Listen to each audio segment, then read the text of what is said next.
punta ng ICC dito sa ating bansa. Kung sino man po ang supilatong prosecutor, itong mga puting unggoy na ito, hindi na dapat papasukin dito sa ating bansa.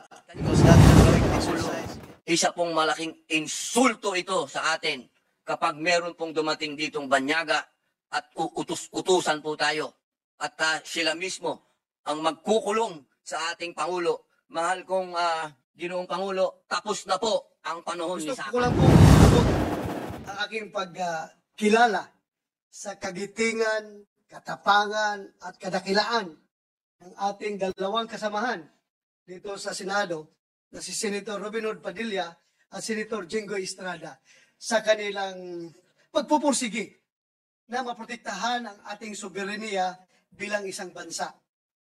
Ako po ay nagpapasalamat sa kanila, Mr. President, hindi bilang isang principal subject to the investigation that is going to be conducted by the ICC, given the chance.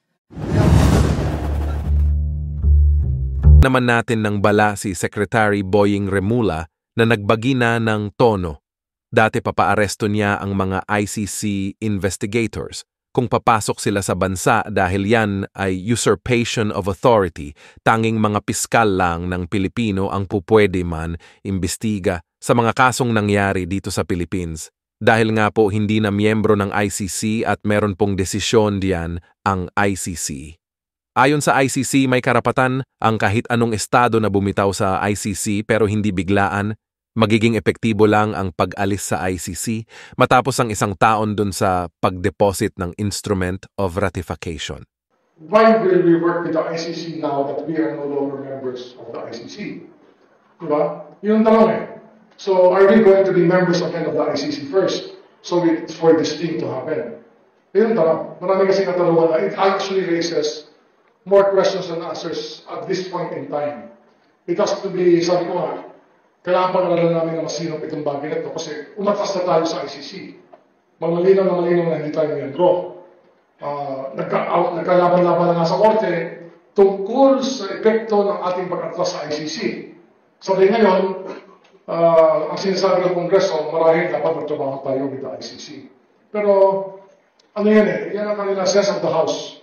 I have to check their records and their arguments and the discussions to understand the real score inside Congress on this matter. Ngayon, may committee level discussion today. And I don't know, di ko kasi na-monitor pa yung nangyayari na discussion nila. Pero, palaisipan yan sa ngayon kung paano treat ang ganitong resolution ngayong hindi na tayo member ng ICC. Itong House Resolution po ay hinihikayat ang Ehekutibo na makipagtulungan na sa ICC doon sa investigasyon laban sa mga Dutertes. Bakit po sinasabi ng laban sa mga Dutertes? Kasi hindi lang po si dating Presidente Duterte ang posibleng maimbestigahan ng ICC at makasuhan at maisyuhan ng warrant of arrest. Pati po si VP Sara, lininaw po yan ng mga nagrereklamo mismo. Na sa kanilang reklamo, hindi lang si dating Presidente Duterte rinireklamo nila, pati po si Inday Sara na naging mayor ng Davao City. Bakit ko sinabi na ito ay plan B sa impeachment ni Inday Sara Duterte? Kasi nga po, hindi nagtagumpay yung kanilang gustong impeachment dahil malinaw naman po ang sinabi ng ating PBBM. Huwag niyong impeach si Sara dahil she does not deserve to be impeached. Kasi sino ba naman kongresista ngayon ang magkakamali na sumuporta pa sa impeachment? Markado yan sa presidente pag ginawa niya yan. Miski pinsan o hindi ang speaker. So ngayon, abay, o di sige, sumunod kay presidente. Pero ang gawin naman natin, bigyan natin ng bala si Secretary Boying Remulla na nagbago na ng tono. Dati, papaaresto niya ang mga ICC investigators kung papasok sila sa bansa dahil yan po ay usurpation of authority. Tanging mga piskal lang na Pilipino at West na Pilipino po pwede mag-imbestiga sa mga kasong nangyari dito sa Pilipinas dahil nga po, hindi na tayo miyembro ng ICC. At meron pong desisyon dyan ng ICC na doon sa kaso ng Burundi. Sabi ng ICC doon, talaga naman po may karapatan ng kahit anong estado na bumitiw sa ICC. Pero hindi biglaan. Magiging epektibo lang ang pag-alis sa ICC matapos ang isang taon doon sa pag-deposit ng Instrument of Ratification. Bakit? Kasi doon sa isang taon na yan, may karapatan naman ang prosecutor magsimula, mag-apply sa hukuman ng authority para magsimula ng preliminary investigation. Kasi nga po, sabi din ng International Court of Justice doon sa kaso ng Nicaragua versus US, hindi po pwede na, bagamat may karapatan kang bumitaw sa treaty, hindi po pwede ura-urada. Kailangan may reasonable time. At yung reasonable time, pagdating po sa ICC, 1 year. At sa loob ng 1 taon, kung hindi naman mag-commence ng preliminary investigation ang prosecutor at itong paghingi po ng permiso sa ICC, ang siyang trigger sa jurisdiction ng ICC, hindi na po pwedeng mag-exercise ng jurisdiction matapos yung 1 taon na yun. Ang nangyari po, 2019 July, naging epektibo ang pagbitiw natin dahil July of 2018 tayo nag-deposit ng instrument of withdrawal. Pero ang prosecutor nag-apply lamang 2021 na. 2 taon matapos na tayo ay nagkaroon ng epektibo ang pag-aalis natin at binigyan siya ng authority 2022 na. O, di ba? Napakatagal na naman ng panahon nung nakalipas nung tayo nakaalis na. At ito nga po yung dissenting opinion sa appellate chamber. Pero lilinawin ko po, ang sabi nung pre-trial chamber, nagkamali lang ang Solgen. Bakit? Kasi 2 po yung dapat i-invoke. Lack of jurisdiction, walang jurisdiction na, at saka yung admissibility na gumagana yung hukuman. Ang problema, hindi diniscuss ng OSG kung yung consequences ng pag-withdraw natin na naging epektibo ng 2019. So ang sabi ngayon ng pre-trial chamber, hindi mo in-allege.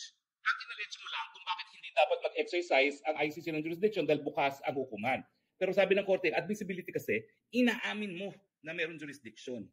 So tama po ako, galit na galit ako nung nalaman ko na kung ano-ano mga pinagsasabi ng OSG doon sa kanilang mga observation at doon sa appeal mismo. Ayan nga po, sa pool ang sinasabi ko. Bakit mo ilalabas ang admissibility in the first place? Kapag linabas mo talaga yung admissibility, inaamin mo may jurisdiction na. Kaya tuloy, ang sabi ng pre-trial chamber, hindi mo naman diniscuss kung anong implication ng iyong consequences. Ang sinasabi mo lang, dapat lokal na hukuman ang gumalaw. Na tama rin argumento, pero ang pangunahing argumento pa rin dapat, hindi na nga tayo membro. So yun din ang sinabi nung dissenting opinion. 2 pong nag-dissent, 3 nagsabi, parang winave ng Pilipinas yung objection sa jurisdiction.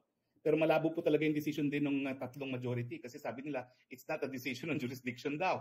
Pero at the same time, sabi nila, dahil pumasok ka na sa issue ng admissibility, winave mo na yung issue ng jurisdiction. Anyway, mahirap pong intindihin niya. Talagang kinakailangan abogado ka dyan. Pero ang punto, wala na po talagang jurisdiction dahil umalis na tayo at hindi po nila tayo pwedeng pilitin na mag-stay beyond the 1 year from the time na nag-deposit tayo ng instrument of ratification. Bakit kung sinasabi politika na naman to? Nga po, it came after, unang-una, yung deklarasyon ni Presidente, huwag niyong impeach si VP Sara. Hindi na po pwede.